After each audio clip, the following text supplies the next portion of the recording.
Welcome to The Favorites, the podcast. We are presented by Bet365, part of the Volume Podcast Network. I am Chad Millman of the Action Network.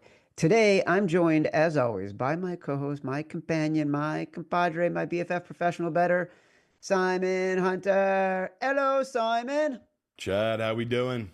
Dude, we got a lot to talk about because they've started posting Rookie of the Year odds in the NFL. There's already some Saquon Barkley props up. You and I are both loving the NBA playoffs, which we are going to talk about because my favorite betting theory that I have written about since I lived in New Jersey, going back almost 20 years, the zigzag theory is in play and prices are moving off of the Knicks, Celtics, and Thunder Nuggets. We haven't even gotten to the other games yet. As you know, we also here at the Favorites receive loads of listener feedback and questions throughout the year. So, like we did back in March, we're going to go through some of your very best questions. Let me remind everybody at Real Chad Millman. The YouTube page is live. We're going to be throwing up clips from the show, not necessarily the ones that we throw up on Action Network YouTube.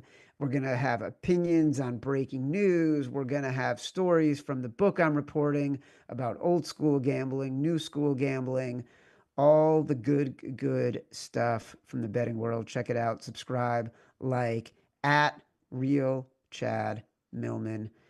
All right, Simon. NBA playoffs.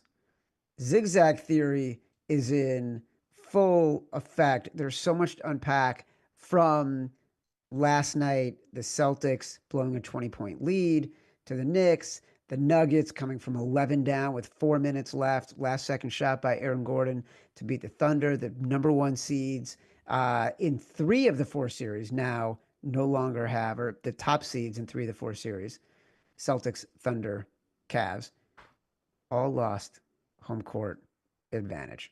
Nuggets, Wolves still to be played. I'm loving the NBA playoffs. You know I love the NBA. I'm an avid watcher. I think I've watched just about every game I can stay up for, including those that I can't even. Tremendous. Yeah, I think Evan had an amazing tweet about it that it was the first time 2 teams in the NBA that were +9 dogs both won outright on the same day in 25 years, which is just, even if you're not an NBA fan, you're going to be hearing about the NBA today because that's what people are going to be talking about because that's just something so rare and people watching it know how rare it is because it's like, okay, both those teams are kind of in bad spots playing teams that have been hyped up that are very young, and the Grizzly vets won. And that's what's so fun about the NBA, right? It's like you think these young teams like, Oklahoma City getting all this love is going to be the team, but you can't tap into the championship pedigree. So yeah, the Knicks Boston series right now, Chad's probably the hottest talked about series to bettors. So I would say the masses, the chalk, are all going to go heavy now on this Boston series. But surprisingly, professional bettors, a lot of guys I respect, are doing the same thing. Like it's moved now from obviously -900 to them being -240, -250 at a lot of books.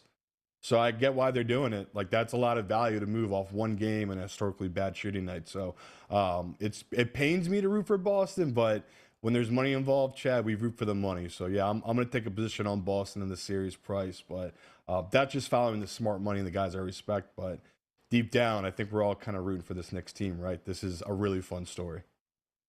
Yeah, I'm always conflicted. Like, I love watching Jalen Brunson. I love watching Josh Hart. I've got a soft spot for Tibbs, for Tom Thibodeau, just because he's from New Britain, which is, 20 minutes from where I live in central Connecticut. He coached the Bulls and, like, got him back to respectability after that era, that post Jordan, post Pippen era Mm. with Derrick Rose, with Joakim Noah, like with Luol Deng. Like that was a really fun era, and Tibbs was great for that team and had them playing really well and got them to the playoffs and made them contenders. So, and he's just so gruff and miserable looking. I love watching him when they were down last night by 20. Like I've never actually I've watched a lot of Knicks games, Bulls games with Thibodeau as the head coach. And the fact, like at one point, he just threw up his arms after they were down 20. And I'm like, I've never seen the guy actually look Mm. exasperated because they were losing. I've seen him look exasperated because they weren't playing good defense or because they did something stupid. And the fact they turned that around, look, I think the Celtics lost that game as much as the Knicks won that game. And as I was watching it last night, it's infuriating to watch it. And you could do a freeze frame of almost every single time the Celtics were down the court. And it's five guys standing outside the 3 point line, one guy trying to beat another guy off the dribble in a mismatch, and then taking a step back three and banging it off the back of the iron. They had one play where Drew Holiday cut to the basket. Tatum hit him. He got a layup. That that was like the only time. Joe Mazzulla would stand on the sideline and they'd show him like doing his hand gestures and finger gestures like he's calling a play. What fucking play are you calling? Everybody knows the only play is we're going to shoot a step back three after dribbling the clock down to 5 seconds left in the 24-second clock. It just makes no sense to me. It was actually infuriating to watch. And I don't even like the Celtics. It was just so frustrating. Yeah, but it's interesting to see if they actually over adjust or they just stay the course because they had a lot of open threes, honestly, watching that game. So it's like, that's basketball, right? Some nights it's just not doesn't bounce your way. And that's what it felt like to me watching the game. It feels like Boston is way superior in many ways compared to the Knicks. So once again, I bet it. I bet Boston, but like deep down, I'm hoping what you're saying is true, Chad. That this is like just one of those NBA series where the Knicks just stay in it every game, and when it comes down to it, at the end of the game, we see it every time. Some certain teams get tight, other players step up, and like you said, it feels like that momentum right now is on the Knicks side. Well, look, the I mentioned in the intro the zigzag theory, which is one of my favorite betting phrases. As someone who loves the romanticism of the language and the Damon Runyon-esque phrases of betting, zigzag is as good as it gets. And I remember like when I was first introduced to the idea, honestly, 20 years ago. I remember Bob Scucci, Scooch, Simon's predecessor, as co-host of the podcast. Uh, Subject of the odds, former bookmaker at the Stardust, now overseeing Boyd Gaming bookmaking operations. Um, he told me about the zigzag theory during the NBA playoffs one year, and I was completely taken with it. Essentially, the theory says you bet on the team that lost the night before or the game before in an NBA playoff series. The trick has always been that bookmakers know this. They know professional bettors are going to do this. So even if the team lost, they would shade the line in their direction. So you weren't really getting any value as a bettor because the bookmakers knew everybody who's a professional is going to pile in on the team that had just lost the game. So the Celtics now, and in this, by the way, in the first round, the NBA's zigzag theory, which was basically teams coming off a straight up loss in the first round, finished 23-12 against the spread in their next game. That is the best mark for any opening round in the past 20 years. So now we look at this game with the Celtics and the Knicks, and also the Thunder and the Nuggets. The Celtics opened at 9. That number immediately got bet up. So the bookmakers couldn't shade it enough. I Same the don't think Cavs, they, the Cavs and Pacers number got bet up as well. and the Cavs and Pacers got bet, and the Nuggets and the Thunder got bet up. I don't think the Celtics will change one bit of their strategy because this is what they've done all year is shoot Yeah. literally 53 pointers a game. And they're going to look and say, we make 5 of these 3 pointers. We're not having this conversation. They're going to rationalize and justify. I still might take the Celtics in -10. I mean, I'm with you. It's tempting because you just know it's a game in which you just said it. If they just make one basket, right? That was the difference in that game, and that's why I love NBA in so many ways, where it's this long ass game where it always comes down to one or two plays that decide the entire thing. It's great. If they had drawn up one freaking play at the end of overtime or the end of regulation, they might have won that game. That Yeah. was a big difference. Like Tibbs drew up a brilliant play on the out of bounds to get Jalen Brunson the ball and a wide open look. The Celtics couldn't get a shot off at the end of regulation, and then their only option was a lob, a cross court lob that Mikal Bridges basically bully balled Jalen Brown and got the ball and ended the game. It was a coaching bloodbath for the Knicks. In addition to Jalen Brunson just being Mr. Clutch, it was great, totally great, loved it. Can't wait for the playoffs to continue. All right, here's the question. We're going to get into the questions a little bit. We've talked about this a lot on the podcast so far. Home field advantage has never been lower in the NFL. If you owned an NFL team, Simon, would you value home field advantage? That's the first question. I need a yes or no. Yes. Okay, you would. What steps would you take to take full advantage to optimize home field advantage?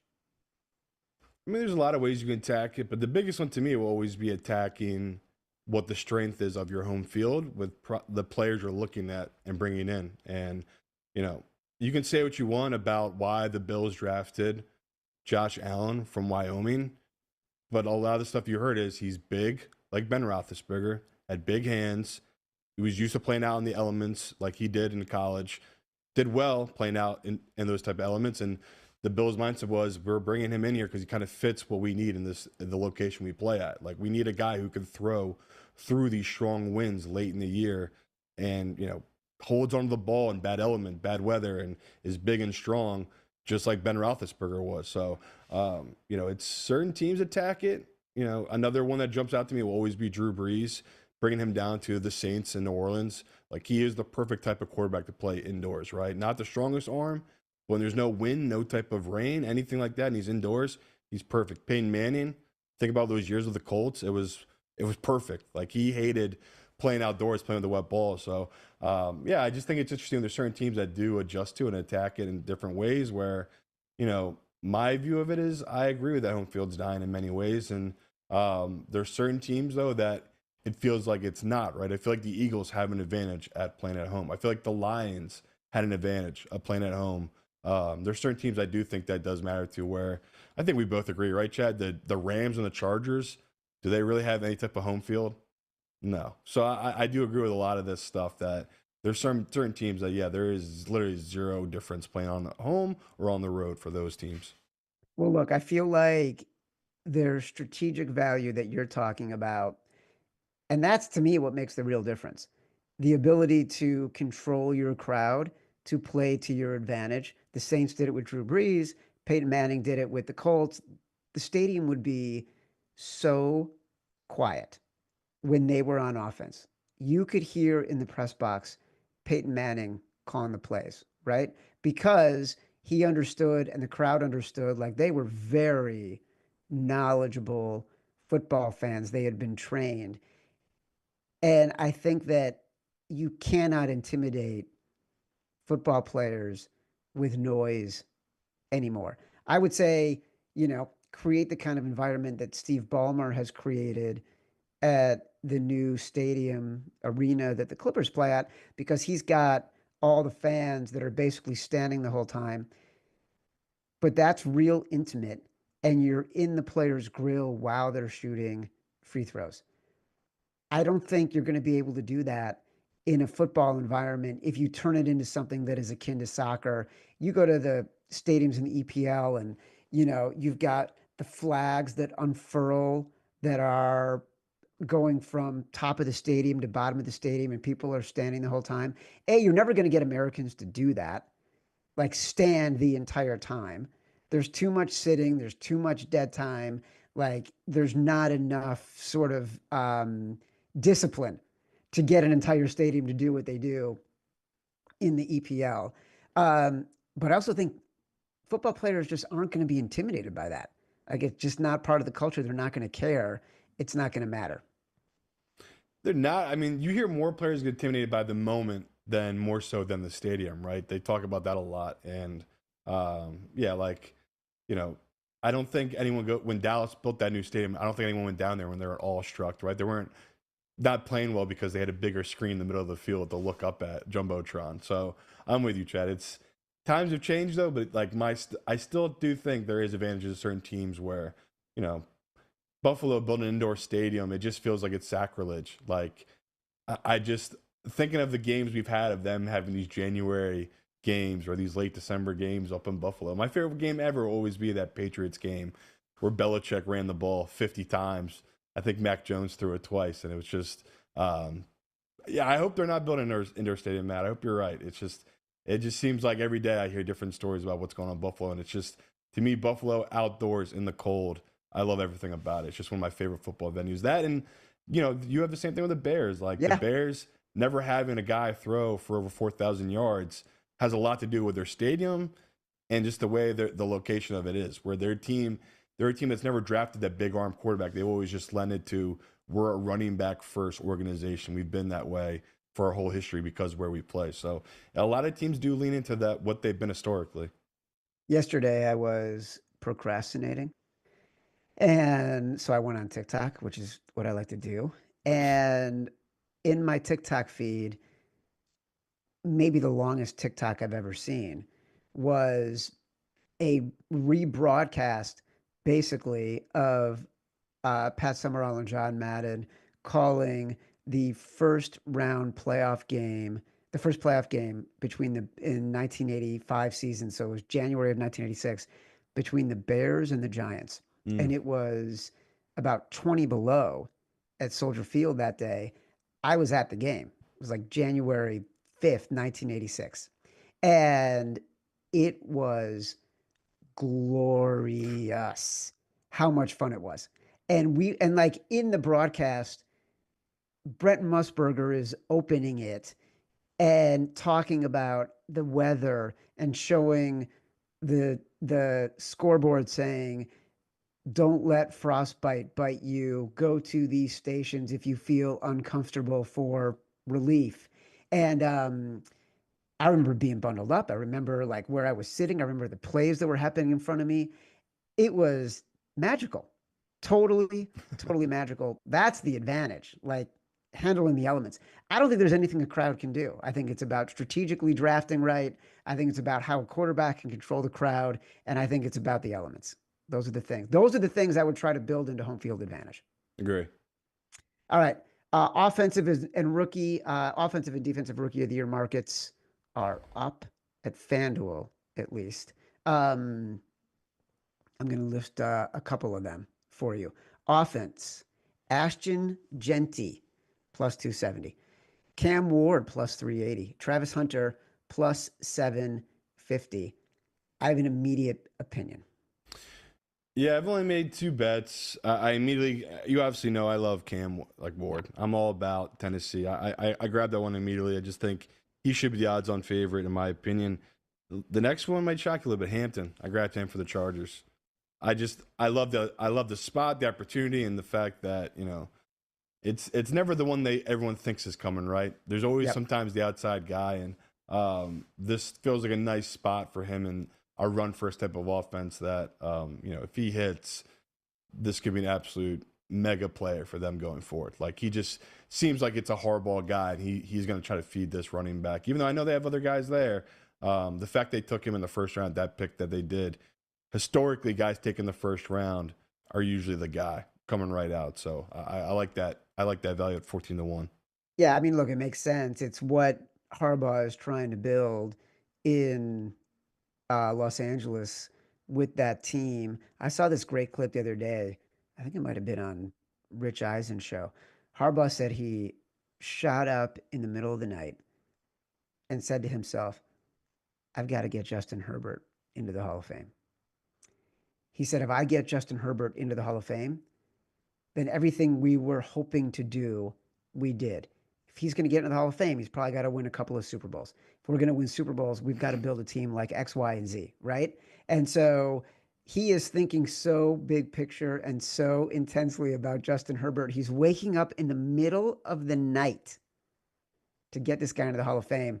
And I think you're not wrong. It starts with running a much better offense and controlling the ball and not putting him in a position where he has to be scrambling at the end of a game with a shitty offensive line and trying to get the ball downfield. But I immediately saw Cam Ward and was like, if he's not the shortest odds, then I'm betting him. And I also go back to the Herbert point. I think Harbaugh just needs to get that first playoff win. Then maybe start thinking getting the Herbert to the Hall of Fame. All right, that's pretty insane, that Herbert Hall of Fame talk. The guy's in year 5 or 6, doesn't have a playoff win yet. But yeah, for me, Chad, I'm with the Ward. It just feels like the easy bet right now, right? This is such a QB award. Like for anyone else to get it, it really has to be a down year for the quarterbacks. And I just, like we talked about, why I love Tennessee at plus 800, 8-1 to win their division. It's like a weak division on a team that has a pretty good defense, that has weapons offense. The offensive line improved every week last year. It's all there. If Cam Ward can come in and just take that next step, like we've seen these, we've seen CJ come out and do it. We saw Jane Daniels do it. I get it. Like, we're not going to have one of these guys every year, but this just lines up with Cam Ward here, where it's like he's fallen into a nice spot. If he's comfortable, like you just said, this feels like crazy odds. So I really like that we're getting him not as number 1, it's the number 2 in the value. Yeah, I actually started to like the idea of Tennessee a little bit more Yeah. to win that division. Look at that division. I mean, but it also lines up. It's funny. Someone commented in the YouTube comments on at Real Chad Millman, at Real Chad That's a Millman. dark place you're going, YouTube comments. Well, you know what? I get like alerts when people comment. Oh, And God. so I looked at it, but they were coming after us because we said we liked the Patriots as value to win the AFC East. And of course, like, it might have been Matt Mitchell, like, just coming after me. But Even they though were we talking said the about top, the Bills deserve to be the big, huge favorite. They're by far the best team in that division. yeah, the Bills, defensive line is improved, whatever it was. And I was like, look, I'm not saying the Bills aren't great. I'm just saying, if you look back every year, there is always a surprise division winner. And the formula tends to be first or second year quarterback, first or second year coach, right? Think about the Giants with Brian Daboll. Think about what the Texans with C.J. Stroud and D'Amico Ryans. Think about the Bengals a few years ago, right, when it was Joe Burrow. And Zach Taylor. Think about, like, every single year there is always a surprise, and it always ends up being something in that pattern. We liked it for Vrabel and Drake May, but just to easily be Cam Ward and Brian Callahan, which in a much weaker division. Yeah, and let it be known now, I'm going to have 10 times the amount of money on Tennessee divisional odds than I will on the Patriots odds. We're just saying, in that spot, we thought the Patriots are good value because what Chad just outlined. Year 2 jump, quarterback, head coach, that combo. We're hoping for the best. If you want to play it safe, we said it. Throw the Bills in whatever type of parlay you want to make divisional odds. There's nothing wrong with throwing the Bills in there. They're by far the best team in that division, and they should be minus 250 wherever the hell they were when we were talking about them. All right, question about defensive rookie of the year. Yeah, this one's fun. Abdul Carter plus 250, Jalen Walker plus 700, Travis Hunter plus 1,000. And then it goes on and on and on. Anyone on the board that I didn't mention just now, because I've got an opinion.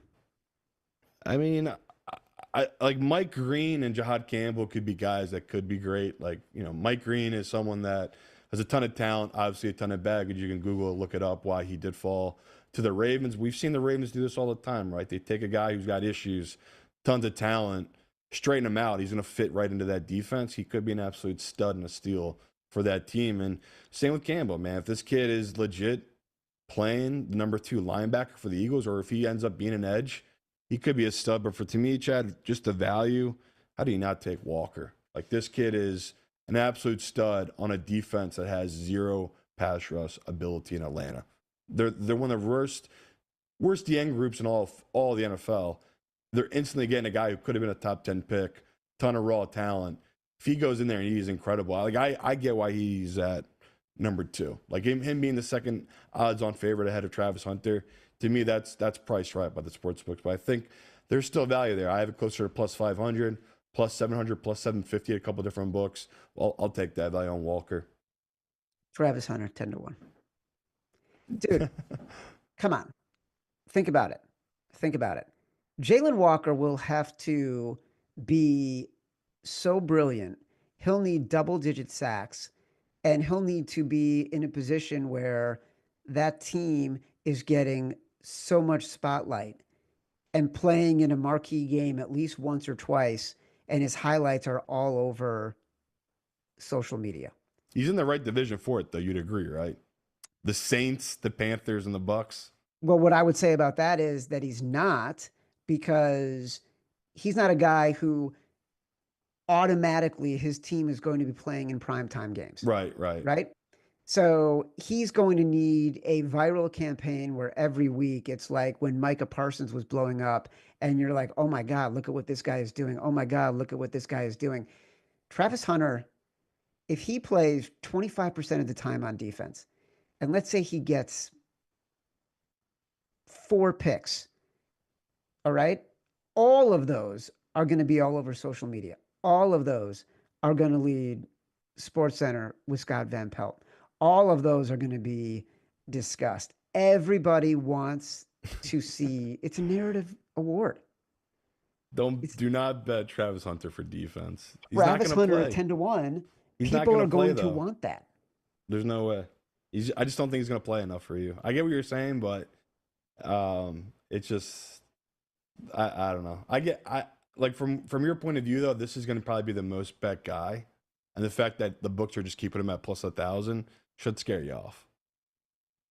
Because he's got a really diehard fan base that are betting him right now, and it's going to be interesting to see where we're at in August, where the books report where the money is on these different spots. I really think the public's going to hammer that from your same point of view of just, he could win this award, but yeah, someone just said in our chat, the cornerbacks just don't win it. And he really has to be, one of the most hyped up unicorns we've ever had coming to the sport. I mean, like I told you, I will forever hold, I don't want to badmouth the people because they come on our show, but comparing him to Ohtani to me was the dumbest thing I've ever heard in my life. Like one guy is built like the biggest freak I've ever seen in person. I don't think people understand how huge Ohtani is and how jacked he is. And he's playing a non-contact sport. Travis Hunter is, skinny as hell playing a contact sport, trying to play both sides. Again, it's just not going to happen. I'm telling you, it's not going to happen. So, yeah, I get where Chad's coming from. I wouldn't do it. There's just so much has to go your way, and it just never happens. Cornerbacks never win this award because the jump from college, let alone the Big 12, to being in the NFL playing corner, it's so extreme. I can't see him winning this award. Travis Hunter, 10-1. Honest to God, he gets 4 picks and makes, 3 highlight-worthy plays on defense. People are fucking suckers. They just are. It's true. The voters are suckers. Everyone wants to be validated for saying, I'm with you. I think it's idiotic to be saying this guy, to be having conversations about this guy playing aggressively both ways. But they took it so seriously in the draft coverage. They talked about it so much. One guy was saying, I forgot who it was like, it's actually easier to do it in the NFL because there's fewer plays. It was like people are trying to will this to be a thing. Travis Hunter, like at 10-1, someone wants to make this happen. And when someone wants to make something happen in the NFL, fucking happens. It's true. Favorite stadium, arena you've been in, and the stadium you've never been in that you would love to travel to for a game. I mean, I'll be biased. Like Citizens Bank Park, it's a very special place for me. And, I'm a big Phillies fan. And obviously the Vet would be number 1 as an old Eagles fan. Great memories of being in the Vet in the 90s. Tons of losing. I was there for that Tampa game in the freezing cold as well, where it was guaranteed we're going to beat Tampa. They don't win in the cold. and a pick six by Barber, and it was all downhill from there. So, yeah, for being a fan base, Eagles fan, I would say that's really special for me. A team I can't believe I'm going to say this. It's probably the best ballpark I ever went to. Just being nostalgic as a little kid was Yankees ballpark. Like when I was a kid, going there, knowing all the history. I feel like there was a wall with all the different players, pictures on it, and there was like some Hall of Fame walkthrough in there, and just all the It's history. called Monument Park. Yeah. Yeah. So that was in the old Yankee Stadium. It was just crazy, thinking back to that. And then I guess stadium I want to go to, Chad knows, Cubs. I wanted to go there when we were in Chicago. I wanted to catch a game. It's always been on my bucket list. I'm just never in Chicago when the Cubs are playing at home, or like it just doesn't line up right. So that's still my number one. I just got to get to Wrigley at some point in my life. You know what? You and I, we got to go to a day game at Wrigley.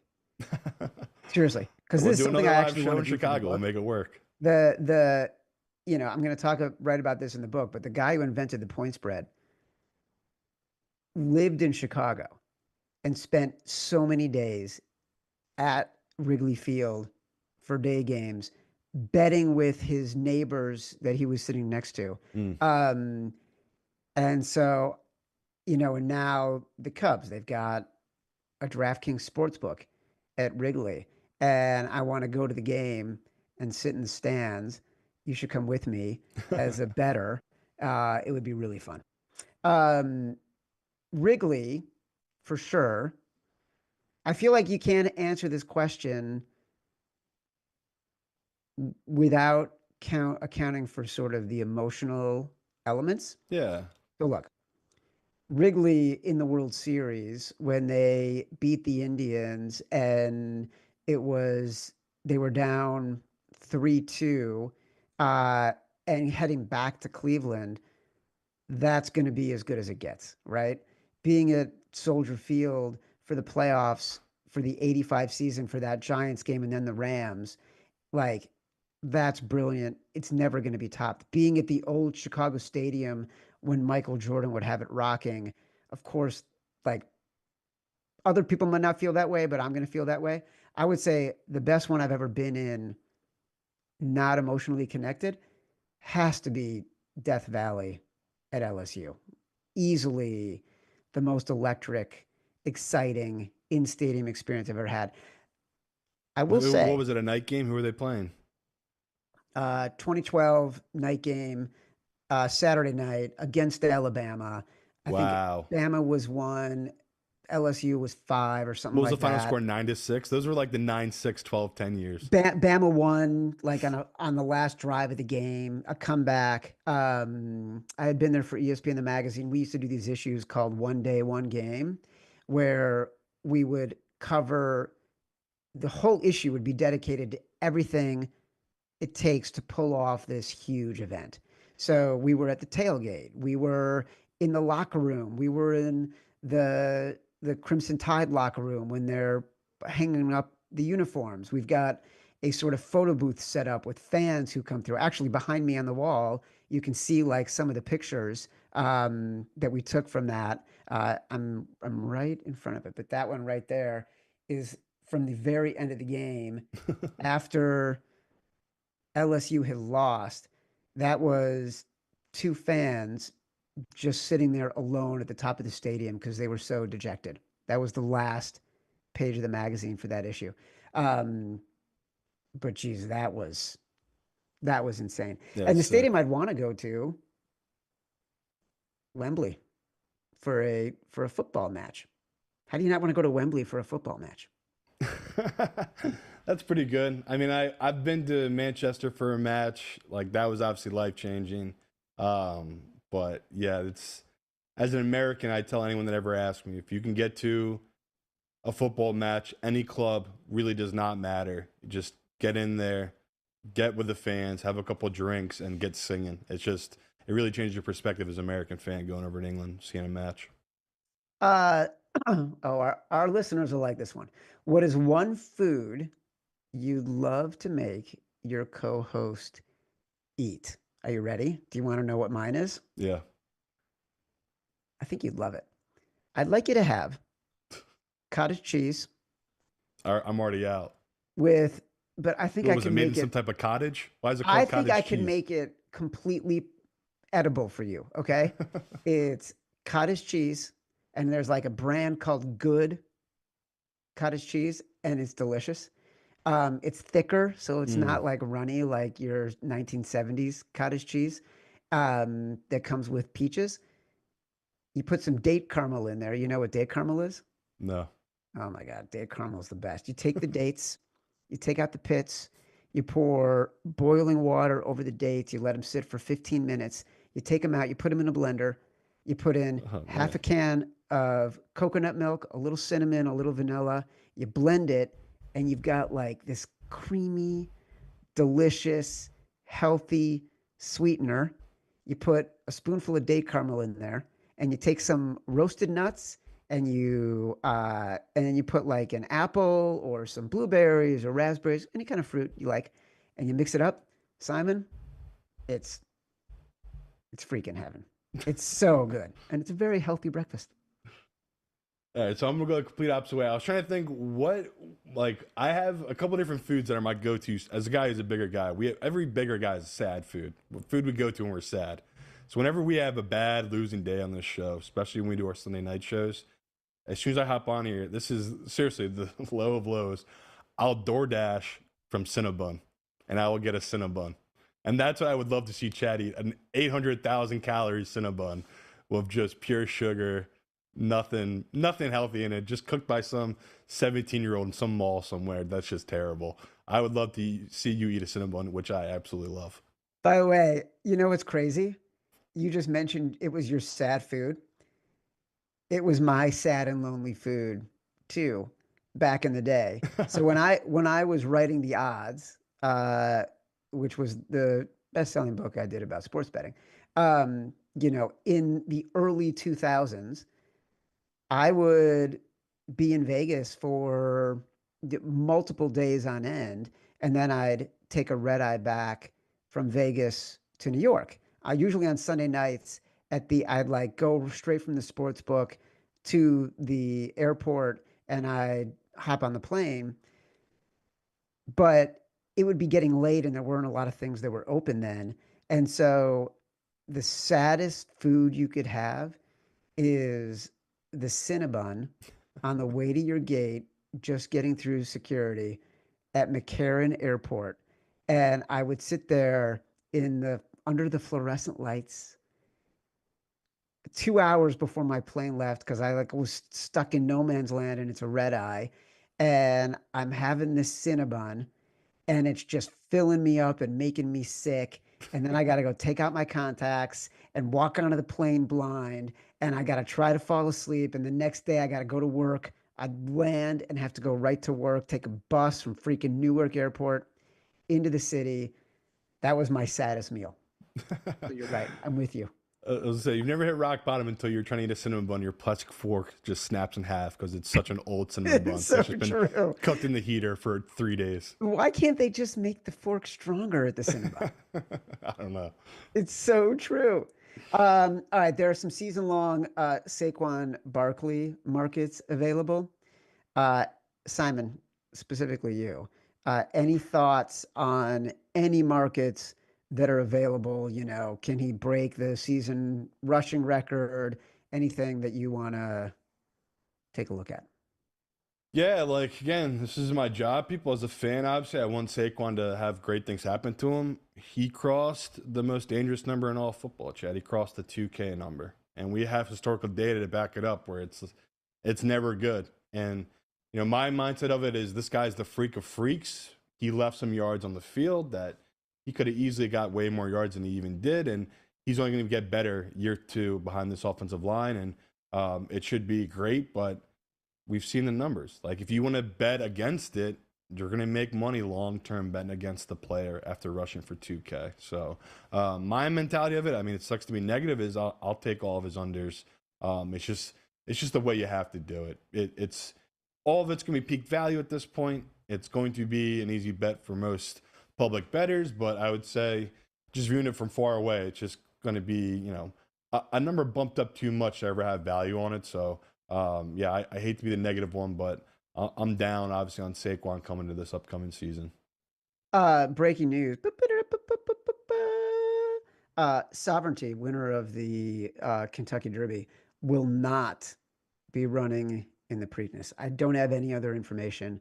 I only have what's in the chat from what I assume is Gifford, who was also telling me that the game I referenced, LSU Alabama, AJ McCarron to TJ Weldon, I think it was a screen to win the game, 21-17. I'll also say my other sad food when I was in high school and my girlfriend broke up with me a week after prom because she wanted to date a dude who she had always had a crush on, who had just broken up with his girlfriend, and she always wanted to date him before they graduated. She was a year older.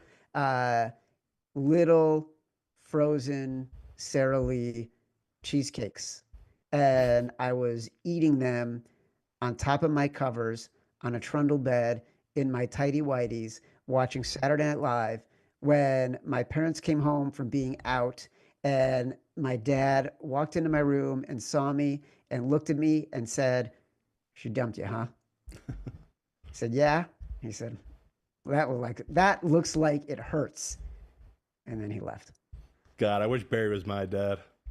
Dude, you know Barry. You know Barry. He's the best.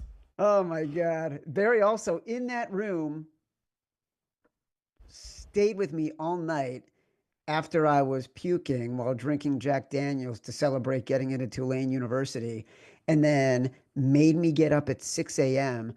to go work at the pharmacy where I had a weekend job and I had a 7 a.m. shift. And they sent me home about 2 hours later because I couldn't keep anything down. Oh, God. Oh, yeah. Barry. He was one for the work ethic. All right, last question before we get out of here. Hold on, where did I lost it here for a second? Oh, this was the best one. Shedeur Sanders. Will Shedeur Sanders be the starting quarterback for the Cleveland Browns? Really, the market is who will be the starting quarterback for the Cleveland Browns? Joe Flacco, Kenny Pickett, Dylan Gabriel, Shedeur Sanders. Who are you betting on right now? I mean, how do you not bet Flacco? It just feels like he's the type of guy who's played the offense before, knows what to do, and he'll have a step up on all these young kids fighting for the position behind him. I feel like as much as I want to make it Sanders, that he would really have to wow them right away, Chad. So yeah, for me, I'll go boring. I'll go Joe Flacco. It just feels like he's gonna have a leg up on all them because he's just seen it all. Like, and that's a big deal, especially where these guys not only they're playing for the number 2, number 3 job, someone's going to lose their job, right? They're not carrying 4 guys into the season. So, yeah, I can't see Kenny Pickett beating out Flacco, but I could see Sanders give him a run for his money because I do think he has a ton of talent. Oh, I think this is Shedeur Sanders' job to lose. He is going to come in. Do you see the video of the team when they drafted him? The GM and the coach? They didn't look happy. No. But they're going to be. Shedeur Sanders is coming in. He's going to fight for that job. He's going to win that job. He's going to be the starting quarterback for the Cleveland Browns. They got nothing to lose. They're not going to win anything with Joe Flacco. They're not going to win anything with Kenny Pickett. You might as well find out now. Is Shedeur Sanders going to be the guy, or are you going to tank immediately to go into the next year and get one of these quarterbacks that everyone says is sort of going to make up a much better quarterback class? I think it's going to be Shedeur Sanders. Love it. I think Kenny Pickett's going to get cut. All right. Simon and I will return with our next episode of The Favorites Thursday on the Action Network YouTube page. Download us from Spotify, Apple Pods, wherever you get your pods. Rate, review, subscribe, leave us 5 stars, say whatever you want. Feedback is a gift. Until next time, love you.